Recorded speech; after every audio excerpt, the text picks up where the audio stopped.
I found out my wife was cheating, so I fooled her into thinking I was too, then went thermonuclear shinobi ghost on her and left her in the dust. Let me paint the picture. I wasn't supposed to be the kind of guy this happened to. I was the guy who brought my wife breakfast in bed on Saturdays, the guy who remembered her coworkers' names just to make conversation, the guy who said, "I love you" first and meant it every single damn time. Her name was Kayla. Stunning, articulate, warm in public, colder than ice behind closed doors in the last year or so. We'd been married for 6 years. Not perfect years, but I thought we were growing, not unraveling. Until I saw it. A text. Just one? Popped up on her phone as she was in the shower. Can't stop thinking about last night. That dress on the floor, that look in your eyes. When can we do it again? The name? T. That's all, just a letter. Like some soap opera villain. I don't know what broke first, my heart or my perception of reality. I didn't confront her, not right away, because I needed to know everything. And more importantly, I wanted her to suffer. Not in a scream and shout kind of way. No, that wasn't my style. I wanted her to doubt, to panic, to wonder what the hell was happening, just like I did. I wanted her to drown in uncertainty, the way she had pulled me under the surface of our fake little love story. So I planned, quietly, efficiently, like a shinobi. It started with small things. I stopped texting her while I was at work. No, how's your day, or want anything for dinner? No updates, no emojis, nothing. She noticed by day 3. Everything okay? She asked over pasta. I shrugged. Just slammed, new project. She nodded. I watched her closely. Her eyes lingered a little too long on my face. She was checking for clues. Good. A week later, I changed my phone password. The one she knew by heart, our wedding date.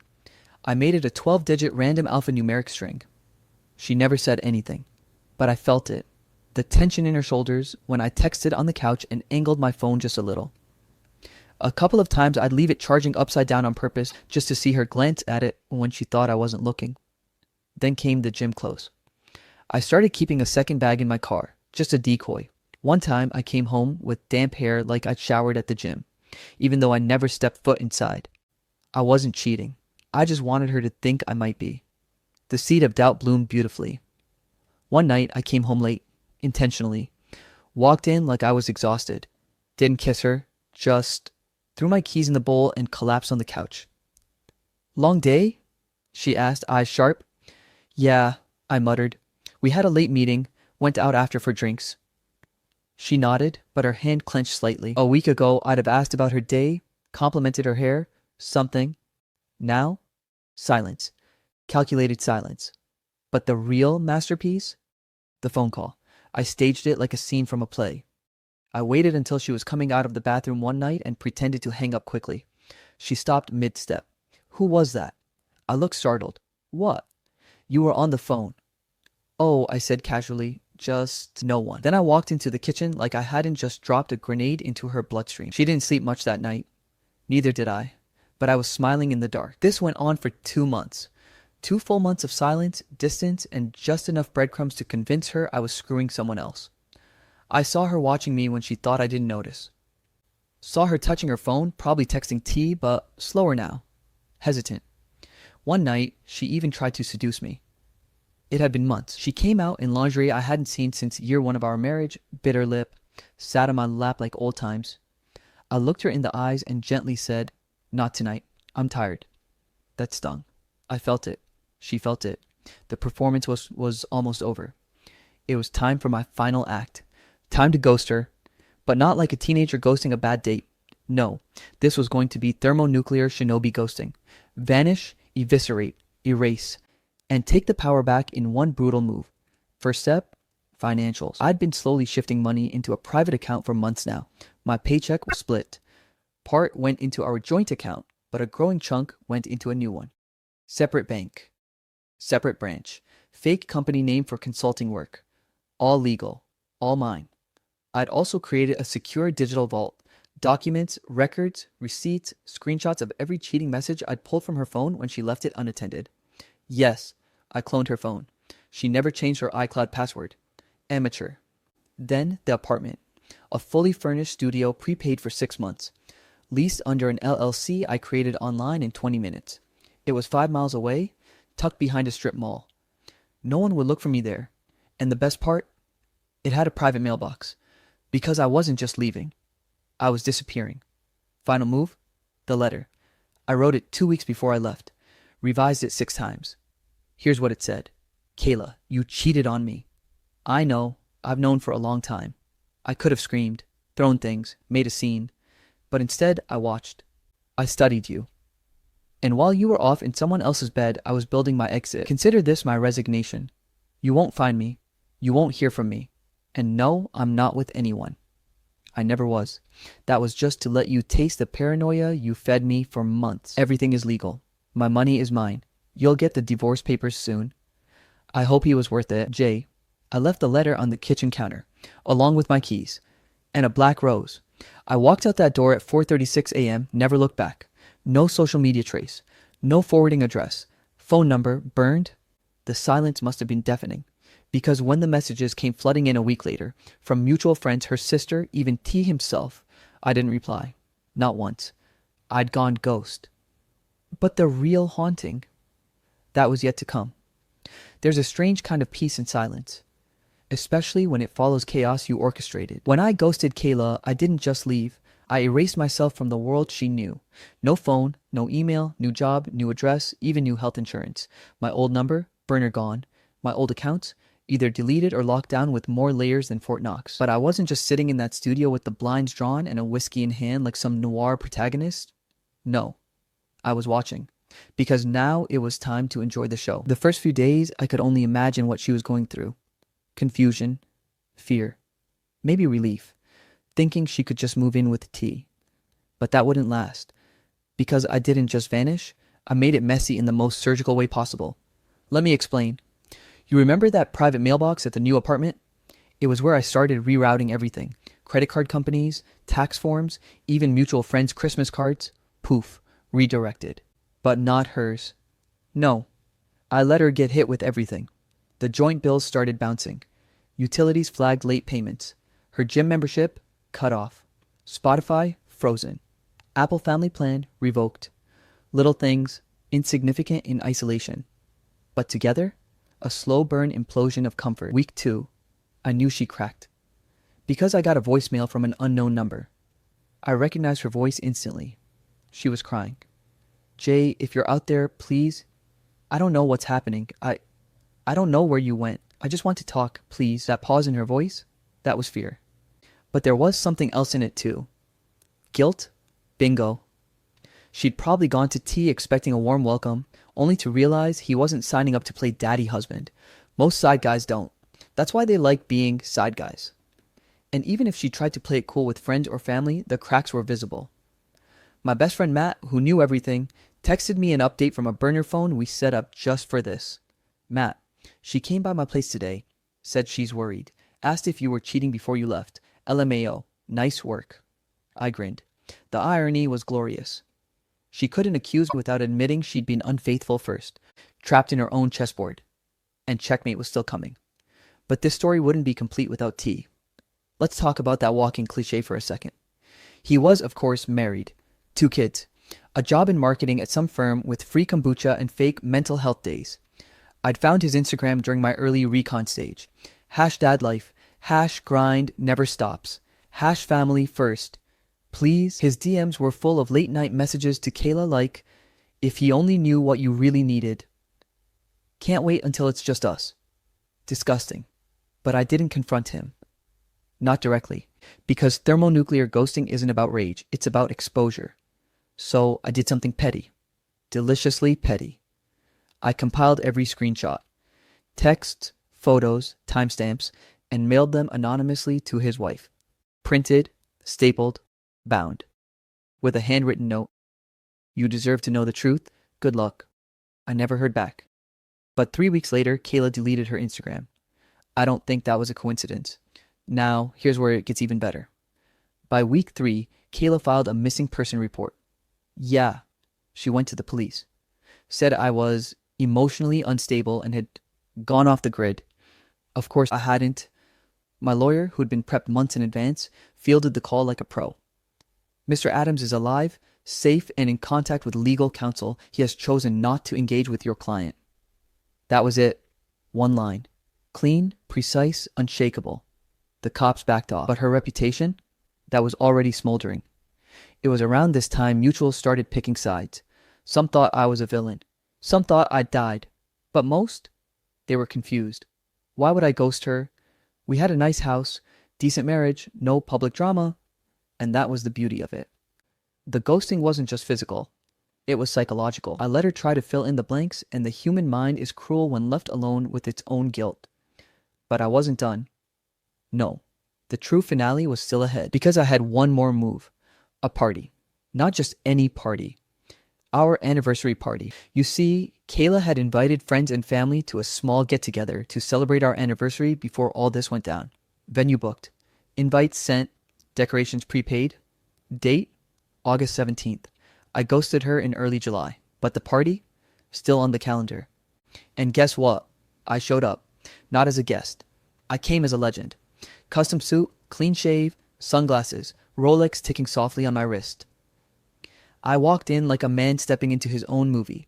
Gasps, stares, whispers. Kayla was standing near the back in a half-hearted white dress. She froze mid-sentence when she saw me. Jay? I smiled politely. Hey. She started walking over, shaky, emotional, eyes wet like she thought this was a Nicholas Sparks novel. I stopped her halfway, held up a folder. The divorce papers. Happy anniversary. Then I turned to leave. She called after me. Wait, can we just talk? Please? Why are you doing this? I didn't turn around. Just said, I never cheated, but I hope you enjoy knowing how it feels. Then I walked out. Cheers erupted behind me. Not from the guests, but in my own mind. It was over.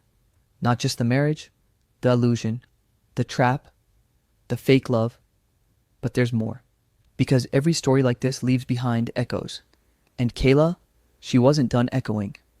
The texts kept coming, the calls, the emails from burners no less. Messages like, we can work through this, you ghosted me but I never stopped loving you. I made a mistake, he wasn't what I thought. Classic, predictable, almost boring.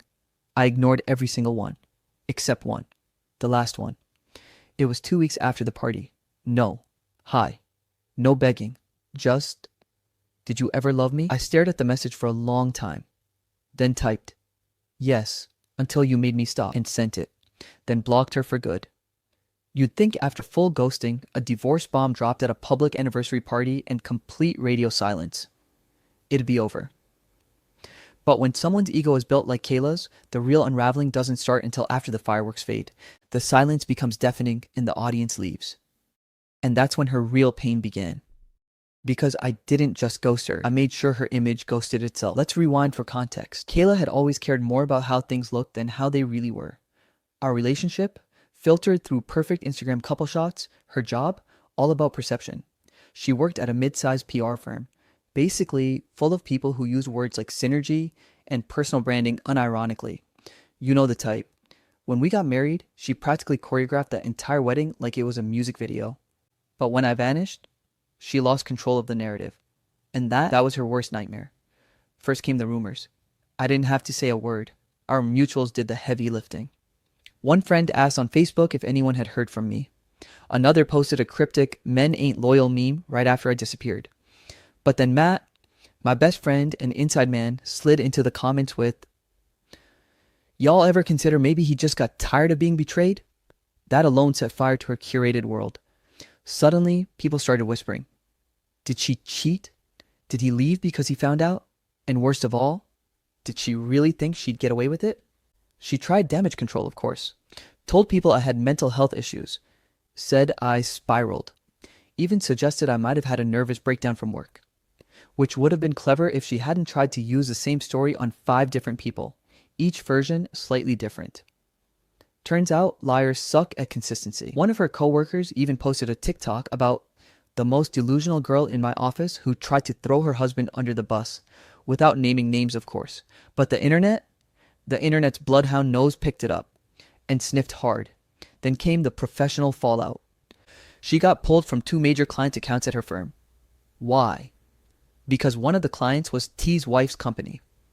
Turns out the anonymous mail I'd sent that woman didn't just ruin T's marriage. She was furious, not just at him, but at Kayla too. So she showed up at Kayla's office. Didn't throw a drink. Didn't cause a scene. She just dropped a thick envelope of photos and texts on the receptionist's desk and said, "You might want to reevaluate your PR representative." Apparently, that created a very awkward Monday morning. Kayla wasn't fired. Yet. But she was benched. Her big rising star title? Burned. I heard from a friend of a friend she started showing up late, leaving early, looking hollow-eyed, shaky, like someone trying to hold up a house made of ashes. And then, the social circle collapsed. She tried rebuilding it, hosted a wine night, posted a hash self-care Sunday post with candles and bath bombs, even made a pathetic attempt at a soft life rebrand. But no one was buying it, because by now, people were talking. And not just people who knew me. Randoms online started connecting dots through tagged photos, public comments, and deleted posts. Someone dug up her old IG captions, found one of her and T at a work event dated months before we split. Caption read, "Love working late with this one. The kiss emoji aged like milk." Comments flooded in. Yikes. Was this the colleague? Oh, it all makes sense now. Eventually, she turned her account private, deleted Twitter, shut down her LinkedIn for a while. And for a woman who lived online, that was like watching a peacock pluck its own feathers. Meanwhile, me, I was thriving. My new place was small but clean, peaceful, honest. No faked smiles, no anxious stares across the dinner table, no wondering why her phone face down had become the norm. I had silence, and silence became serenity. I started running again, not because I was chasing anything, but because I could finally breathe. I picked up cooking, joined a Brazilian jiu-jitsu gym, bought a telescope. Just because. I read more books in 3 months than I had in the last 3 years of our marriage. I even started seeing someone new. Not romantically, just someone I met through a mutual photography group. Her name was Zara, wicked sense of humor, unapologetically blunt. The first time I told her the story, just the outline, she looked me dead in the eye and said, "Damn, she really fumbled the whole bag." We laughed for like 5 minutes, and just when I thought the storm had passed, I got one final letter. Yes, an actual letter, handwritten, in blue ink, pages torn from a floral notebook. No envelope. Just left at the mailbox of my LLC's forwarding address. The name on the top corner, Kayla. It read, "J. I'm not even sure if you'll read this. I know I deserve nothing from you. You gave me years of loyalty. You were a good man. I was the one who poisoned it. I've lost friends. I've lost work. But none of that compares to losing your respect. You were never weak. I see that now. You just love me harder than I understood, and I broke it. I don't want you back. I know I can't have you.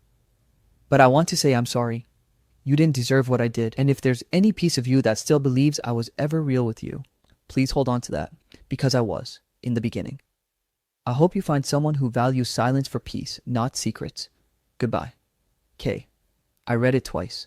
Once as the man who loved her, and once as the man she left behind.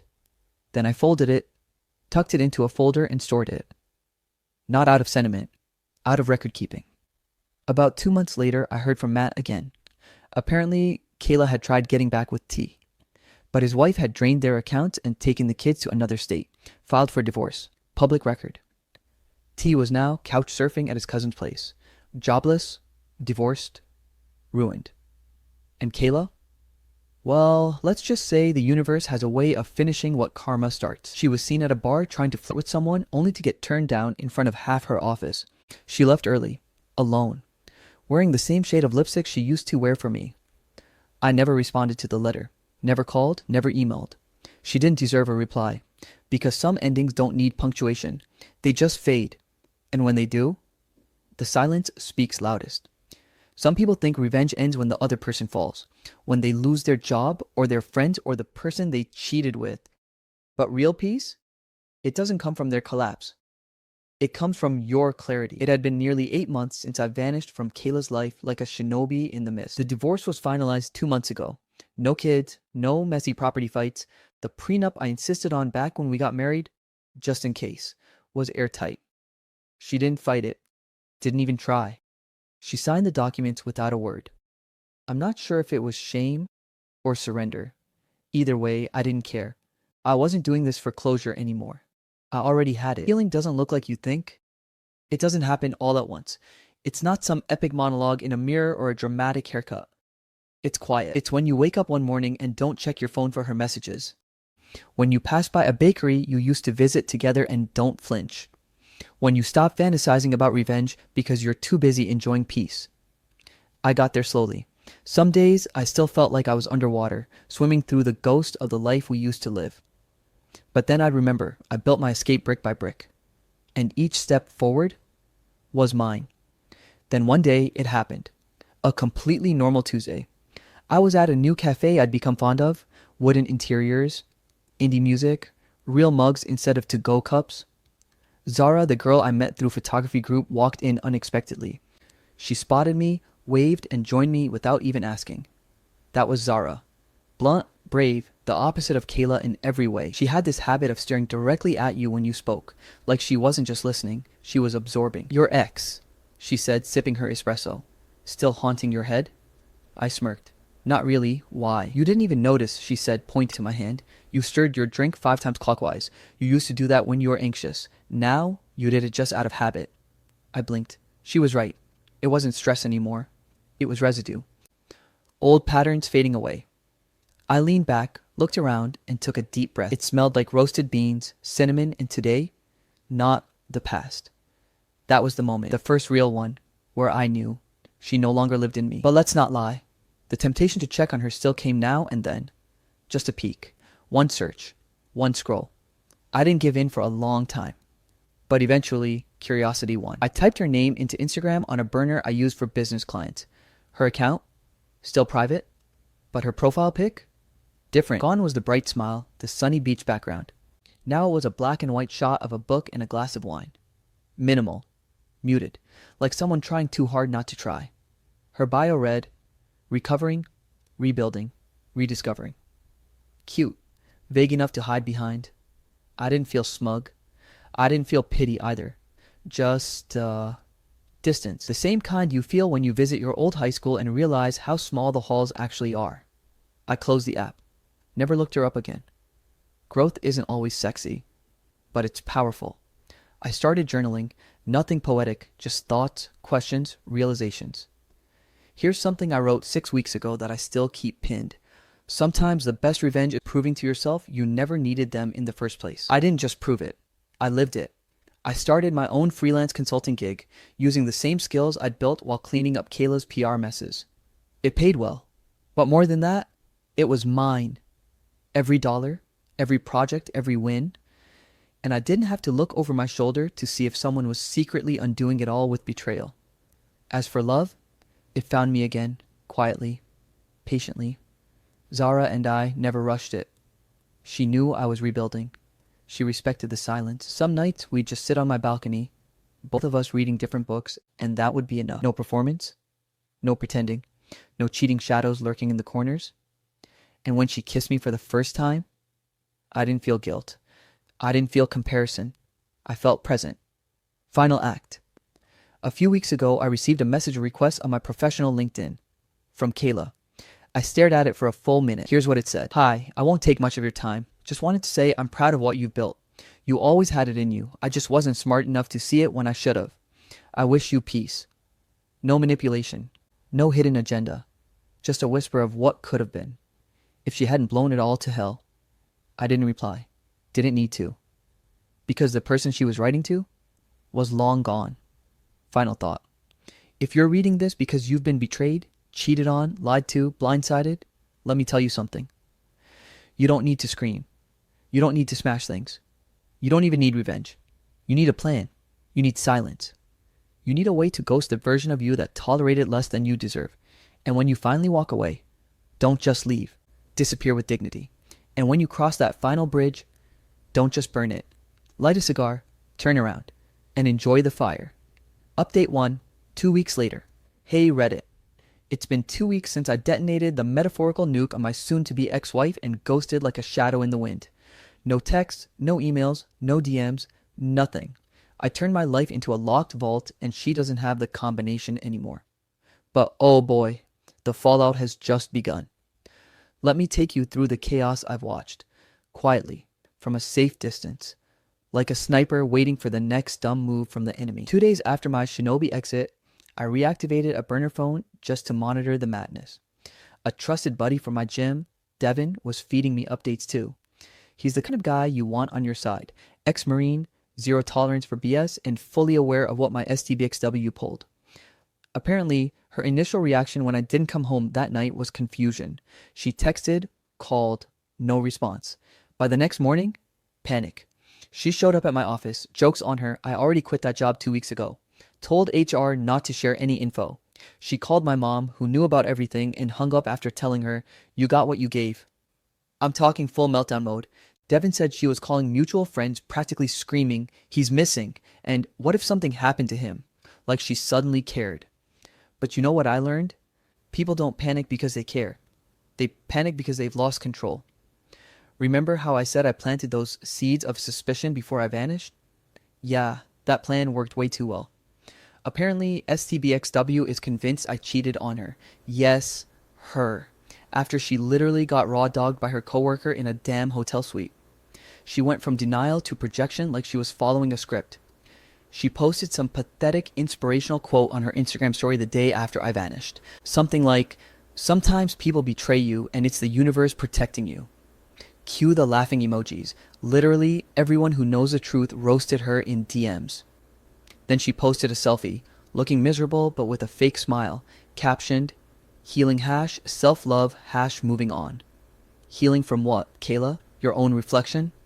Meanwhile, her AP, aka Austin, the married HR bro she banged, got demoted. Turns out, his wife. Thank you, burner account. Found my anonymous message, screenshots attached, and nuked his entire life.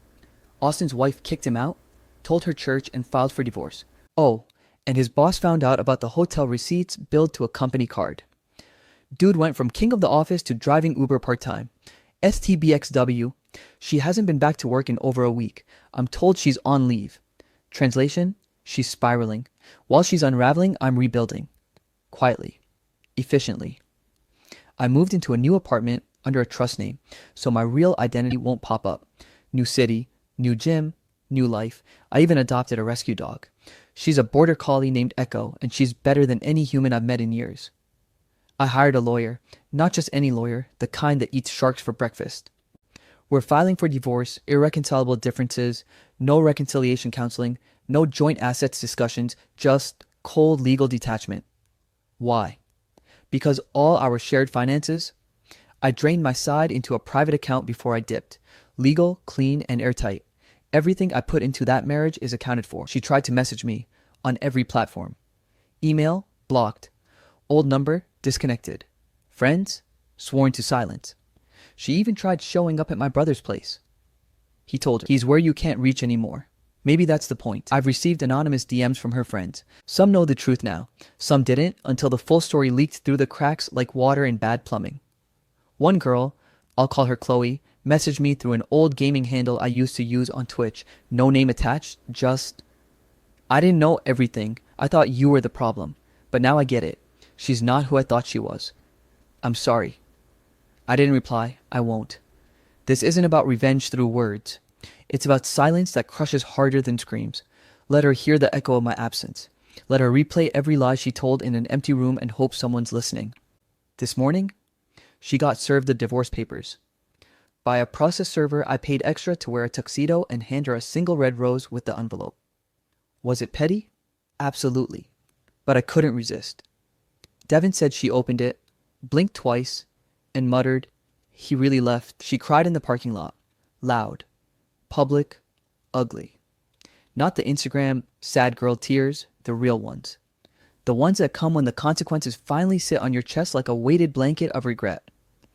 There's a letter I wrote, not for her to read, just for me to let go. I wrote, you were the storm. I was the lighthouse. And now that the waters have calmed, I see how much of myself I was drowning to keep you afloat. And that's it. That's all she'll get from me. No closure. No conversation. I've deleted every trace of her. And yet, she'll be haunted by the one thing she can never reclaim. Peace.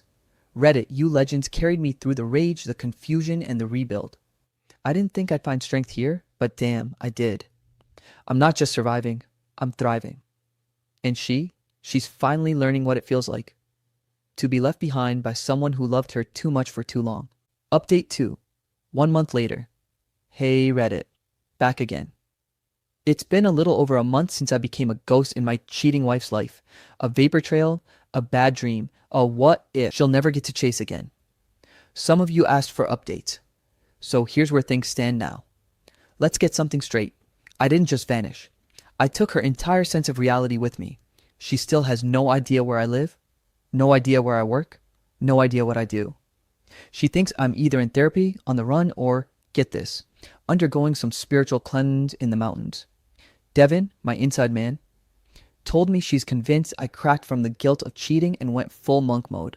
Let her think that. Let her spend nights staring at the ceiling wondering if the guy she betrayed has found peace, or someone better. The reality?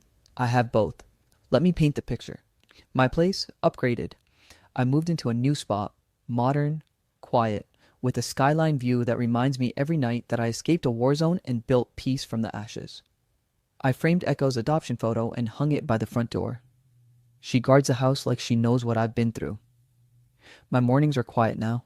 Coffee, a jog with Echo, reading, deep work, no eggshells, no side eyes at locked phones, no trying to guess if she's actually working late again.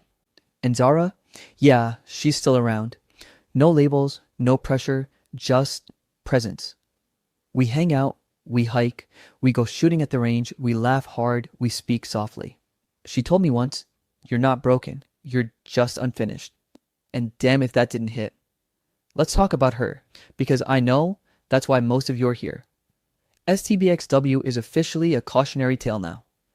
She got let go from her job. Devin said it wasn't even dramatic, just a slow freeze out. After her married lover, Austin, got canned, they did internal restructuring, and suddenly Kayla was redundant. Yes, emotional instability isn't great PR.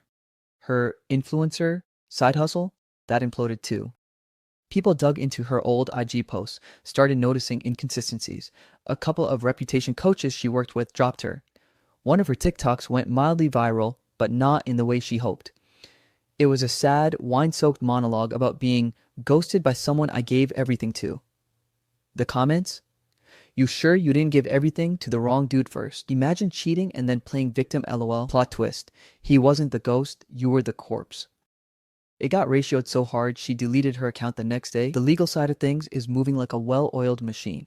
I barely have to lift a finger. My lawyer is surgical. Kayla's lawyer reached out once to explore reconciliation possibilities.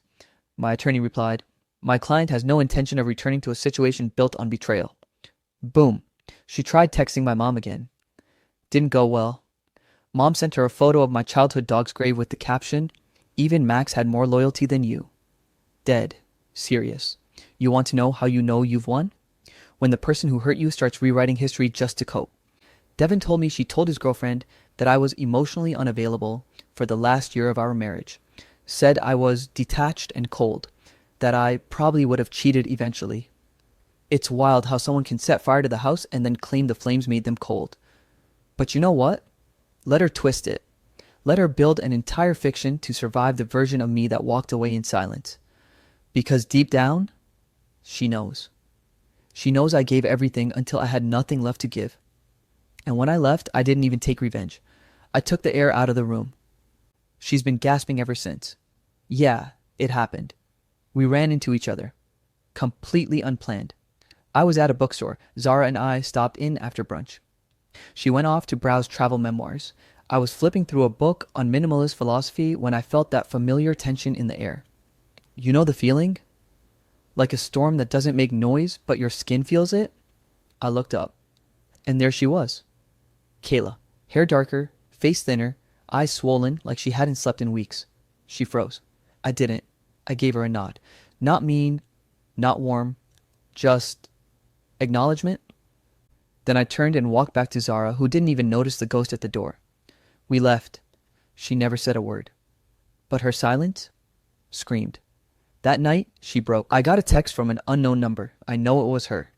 The message. I saw you. You look good. Happy. I'm sorry for everything. I don't think I'll ever stop being sorry. I read it once. Then blocked the number. Because the moment you let your peace become accessible to the person who shattered it, you surrender all progress. She doesn't get access to me anymore. Not even the version that just reads her apologies. You think the revenge will be what heals you. You think watching them fall will finally let you breathe. But what really heals you is when you stop watching altogether. When their collapse no longer tastes like justice, it just tastes like distance. I don't smile when I hear her life's falling apart. I don't cry either. I just feel free, and in that freedom, there's peace. I became the story she tells to explain her sadness, the man who vanished, the cold one, the mystery. But here's the real story. She betrayed loyalty for lust. She gambled with love and lost it. She turned a partner into a ghost, and now she lives with an echo she can't mute. Meanwhile, I'm rebuilding, in silence, in strength, and I don't need her or anyone like her to ever understand why. Because sometimes the most powerful message you can send is no message